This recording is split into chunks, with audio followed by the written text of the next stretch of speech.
آج بڑی تنقید کی ہے محمود اچکزئی صاحب نے اور پھر مولانا فضل الرحمان صاحب نے پاکستان کی انٹیلیجنس ایجنسیز کے اوپر. کل کا کوئٹہ کا جو کارنیج ہوا, جو سانحہ ہوا, اس کے بعد انہوں نے کہا کہ بڑے فیلیئرز ہیں اور جواب دہ ہونا چاہیے. اس موقع کے اوپر ان کی تنقید کو آپ کیسے کیا لیں گے؟ دیکھیں, یہ محمود اچکزئی صاحب نے میں تو بالکل شاکڈ ہوں کہ انہوں نے جو اسمبلی میں کوئی بات کی ہے کہ جی پختون افغانستان کے تحت ہونے چاہیے.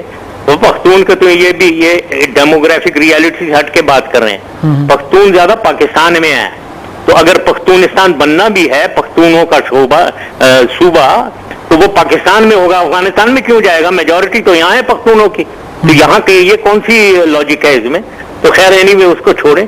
کوئٹہ میں جہاں تک بات ہے کوئٹہ کی, بالکل یہاں ابھی یہ کلیم کیا ہے, ایک تو سیپریٹزم وہاں چل رہی ہے جو ہندوستان ہیلپ کر رہا ہے, دوسرا یہ طالبان ٹائپ لوگ ہیں جو یہاں بم بلاسٹ کر رہے ہیں, ان کو شے ملتی ہوگی میرے خیال میں, میرے پاس پروف نہیں ہے, ہندوستان سے بالکل انڈیا سیپریٹزم کر رہا ہے اور انڈین انٹیلیجنس انوالوڈ ہے. تو جب یہ انٹیلیجنس انوالوڈ ہوتی ہے تو وہ ریلیجیس ایلیمنٹ کو بھی انڈائریکٹ طریقے سے ان کو سپورٹ کر کے ان سے ٹیررزم کروا لیتے ہیں. تو یہ انفارچونیٹ بات ہے کہ یہ وہاں جو بم بلاسٹ ہوا ہے. جس طرح سے آپ نے کہا انڈائریکٹ انوالو ہو سکتا ہے, لیکن جیسے جو خود کا شملہ حملے ہیں ہم دیکھتے ہیں سارے ہی جو خود کا حملے ہوئے ہیں وہ پاکستانی ایریاز کے لوگ ہیں, پاکستانی ہیں جنہوں نے خود کا حملے کیے ہیں. استعمال تو انہیں کوئی بھی انٹیلیجنس ایجنسی جس طرح سے آپ کہہ رہے ہیں باہر کی کر سکتے ہیں, پر یہ لوگ تو ہمارے ہیں. ہم روک کیوں نہیں پائے سوئسائڈ اٹیکس کو؟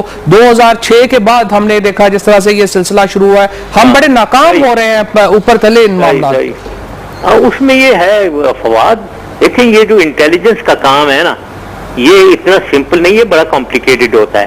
اب یہ جو آپ کہہ رہے ہیں بالکل یہ ہمارے لوگ ہیں. بم بلاسٹ جو ہوا ہے یہ سیپریٹسٹ جو ہے یا بلوچ سیپریٹسٹ وہ بم بلاسٹ اب سوئسائڈ بم نہیں کرتے ہیں, وہ یہ کام جو ہے یہ انہی ریلیجس فینیٹکس کا ہے, مذہبی فینیٹکس, یہ طالبان.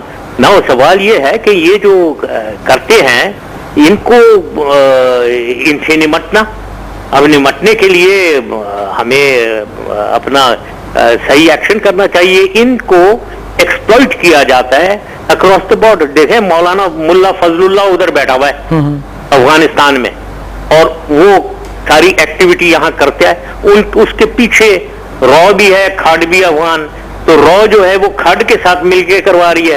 تو سمجھتے ہیں کہ نہیں یہ تو ریلیجس ایلیمنٹ ہے, ان میں ہندوستان نہیں انوالو ہو سکتا ہے. انہی کو پیسے دیتے ہیں, تھرو کھڈ وہ کریں گے, تو بہت کمپلیکیٹڈ ہوتا ہے انٹیلیجنس. تو یہاں جو بھی جس کسی نے کیا ہوگا رو کا ہاتھ ہوگا اس میں.